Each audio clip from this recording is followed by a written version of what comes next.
ہم کہاں کے سچے تھے ایپیسوڈ 8۔ پچھلی ایپیسوڈ میں ہم دیکھتے ہیں کہ مہرین اسفت سے شادی کے لیے ہاں کر دیتی ہے اور ان دونوں کی منگنی ہو جاتی ہے۔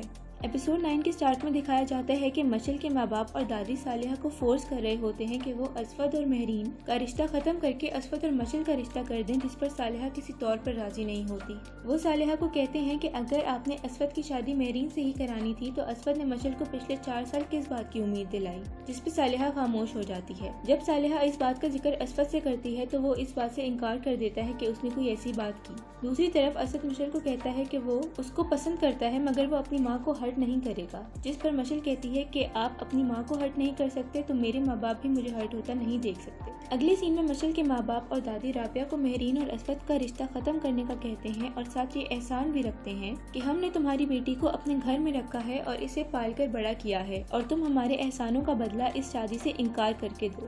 رابعہ یہ باتیں صالحہ سے کرتی ہے، جس پر صالحہ کہتی ہے کہ اسے بھی بلیک میل کیا گیا ہے۔ صالحہ رابعہ کو کہتی ہے کہ تم کسی صورت ان کی باتوں میں مت آؤ اور اگر آپس میں رشتے ٹوٹتے ہیں تو ٹوٹ جانے دو۔ اگلی سین میں مہرین صالحہ کے گھر آتی ہے، جس پر مہرین اسفت سے کہتی ہے کہ اگر اس شادی کے ٹوٹنے سے سب ٹھیک ہو سکتا ہے تو آپ اس رشتے سے انکار کر دیں، جس پر اسفت غصے سے کہتا ہے کہ شادی کوئی مذاق نہیں ہے کہ جب دل کیا کر لیتے ہیں اور جب دل کیا انکار کر دیں۔ مہرین صالحہ سے کہتی ہے کہ اسفت اور مشل ایک دوسرے کو پسند کرتے ہیں، جس پر صالحہ کہتی ہے کہ وہ اسفت کی شادی کسی ایسی لڑکی سے نہیں کرائے گی جس کی وجہ سے میرا اور میرے بیٹے کا رشتہ خراب ہو جائے۔ اگلے دن مشل اسفت کے گھر آتی ہے، جس پر ایک بار پھر مشل اپنی اور اسفت کی شادی کو لے کر بات کرتی ہے اور کہتی ہے کہ میں آپ کی اور مہرین کی شادی نہیں ہونے دوں گی۔ مشل کے ماں باپ مہرین کو گھر سے نکلنے کا کہہ دیتے ہیں، جس پر صالحہ مہرین کو اپنے گھر آنے کا کہہ دیتی ہے۔ اگلے دن رات کو مہرین اور رابعہ صالحہ کے گھر ہوتے ہیں۔ مشل کے ماں باپ کسی شادی پر جا رہے ہوتے ہیں۔ جب وہ مشل کو ساتھ چلنے کا کہتے ہیں تو مشل انکار کر دیتی ہے۔ ان کے جانے کے بعد مشل مہرین کے کمرے میں جاتی ہے اور ماضی کے ہر اس وقت کو یاد کرتی ہے جب اس کو مہرین سے کمپیئر کیا گیا تھا۔ اس سین سے مشل کی بے بسی ظاہر ہوتی ہے کہ اب وہ مہرین اور اسفت کی شادی ہونے سے نہیں روک سکتی اور اسی خیال میں وہ مہرین کی شادی کا جوڑا پھاڑ دیتی ہے۔ یہاں ایپیسوڈ 8 اینڈ ہو جاتی ہے۔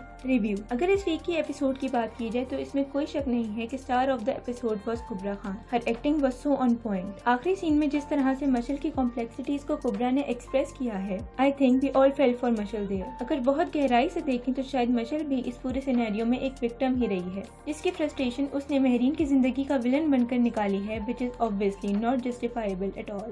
اگلی ایپیسوڈ کے پرومو سے کوئی بڑا پلاٹ ٹویسٹ ایکسپیکٹ کیا جا رہا ہے۔ اب آگے یہ دیکھنا ہے کہ کیا یہ پرومو واقعی کچھ نیا پلاٹ ٹویسٹ لائے گا یا صرف لوگوں کی کیوریوسٹی کے لیے بنا ہے۔ ہم کہاں کے سچے تھے کے بارے میں مزید جاننے کے لیے ہمارے چینل سبسکرائب کریں اور ویڈیو اچھی لگی ہو تو لائک، کمنٹ اور شیئر کریں۔ اس ڈرامے سے ریلیٹڈ ہماری پچھلی ویڈیوز دیکھنے کے لیے ڈسکرپشن میں دیے گئے لنک پر کلک کریں۔